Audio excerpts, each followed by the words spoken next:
अस्सलाम वालेकुम। जी हाँ दोस्तों, आप देख रहे हो मेरा YouTube channel science and Islam. आज जो है मैं आपकी खिदमत में वीडियो ले आया हूँ कि पेट में गैस होने के वजूहात। पेट में जो है गैस होने के वजूहात और जो है गैस क्यों होता है और जो है कि किन बातों की वजह से, किन चीज़ों की वजह से जो है गैस होता है। तो आज जो है मैं इस वीडियो में क्लियर करके आपको बताऊँगा, और वो भी साइंसी तरीके, जो साइंसी बड़े बड़े डॉक्टर और माहिरीनों ने लिखा है और साइंस ने लिखा है। और मैं आपके सामने बिल्कुल हवाला पेश करता हूँ। अगर किसी को कोई भी प्रॉब्लम हो तो स्क्रीन पे आपको जो है नंबर शो हो रहा है, ये मेरा व्हाट्सएप नंबर है, आप इससे बात करके जो है मुझसे हवाला ले सकते हो। बिल्कुल साइंसी मालूमात मैं आपको दे रहा हूँ। तो जी हाँ, हम अपना वीडियो स्टार्ट करते हैं। तो जी हाँ, पेट का गैस से फौरी निजात, साइंसी तरीका आपको बता रहा हूँ। तो जी हाँ, इसे जो है पेट का फूलना या जो है गैस गैस भी इसे जो है कह सकते हैं।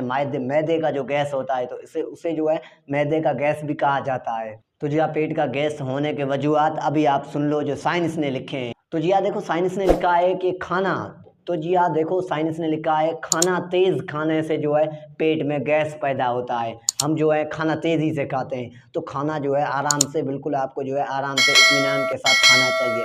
तेज खाना खाने से भी जो है साइंस ने बड़े बड़े डॉक्टरों ने और माहिरों ने लिखा है कि तेज खाना खाने से जो है गैस होता है। अब जो है आप साइंसी दूसरा तरीका सुन लो। तो जी हाँ, साइंस ने दूसरा तरीका लिखा है, माहिरीन डॉक्टरों ने दूसरा तरीका लिखा है कि सोडा का इस्तेमाल करना, या कोल्ड ड्रिंक, जो बोतलें हम पीते हैं, जो कोल्ड ड्रिंक है, हम ड्यू है, जो भी बोतल है, स्लाइस है, जो भी है, स्टिंग है, हम जो कोल्ड ड्रिंक इस्तेमाल करते हैं तो उस कोल्ड ड्रिंक की वजह से भी जो है पेट में गैस होता है। या फ्रिज का जो है हम बहुत ज़्यादा ठंडा पानी पीते हैं तो ठंडा पानी पीने की वजह से भी जो है गैस पैदा होती है, ये भी साइंस ने लिखा है। अब आप जो है तीसरा साइंसी तरीका सुन लो। तो जी हाँ, साइंस ने तीसरा तरीका ये बताया है पेट में गैस होने के वजूहात में। तीसरा ये साइंस ने बताया है कि पैक खाने की वजह से जो है पेट में गैस पैदा होता है। तो जी हाँ, पैक खाना खाने से जो है पेट में गैस पैदा होती है। अब जो है आप साइंसी चौथा तरीका सुन लो। तो जी हाँ, साइंस ने ये भी लिखा है कि खाना खा के फौरन सो जाना, और इससे भी जो है गैस पैदा होती है।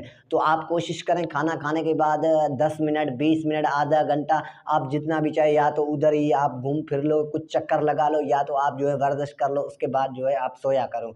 तो ये 4 बातें मैंने आपको बताई जो साइंस ने लिखी थी। बड़े बड़े डॉक्टरों ने लिखा कि ये 4 चीज़ें मैंने आपको जो बताई है, आप जो है इनसे बचें, कोशिश करें इनसे बच जाएं। ये साइंस ने लिखा है बिल्कुल कि ये 4 चीज़ें अगर आप इनसे नहीं बचेंगे तो आपका जो है कभी भी पेट का गैस कम होने के जो वजूहात है वो कभी भी दूर नहीं होगा। तो आपको 4 बातें याद होगी। सबसे पहले, खाना तेज खाने की वजह से गैस पेट में पैदा होता है। और अब दूसरा साइंस ने जो बताया आपको याद होगा, सोडा या कोल्ड ड्रिंक इस्तेमाल करने से जो है पेट का गैस बढ़ता है। अब जो है तीसरा, साइंस ने तीसरा ये बताया है कि पैक खाने से जो है पेट का गैस बढ़ता है। अब चौथा आप सुन लो। तो चौथा साइंस ने ये बताया कि खाना खाने के बाद कुछ वर्जिश करो या कुछ घूमो फिरो, उसके बाद आप सोया करो। तो ये 4 बातें जो साइंस ने बताई। तो जी हाँ, मुझे यकीन है आपको वीडियो अच्छा लगा होगा, और आगे से भी इस चैनल पे आपको जो है ऐसी ही मालूमात मिलती रहेंगी। तो जी हाँ, इस चैनल पे आपको ऐसी मालूमात मिलती रहेंगी। तो अगर अभी तक आपने वीडियो लाइक नहीं किया तो वीडियो लाइक करके चैनल सब्सक्राइब करके घंटी बजा दो, ताकि आगे आने वाले जो भी वीडियो हैं सबसे पहले आप तक आते रहें।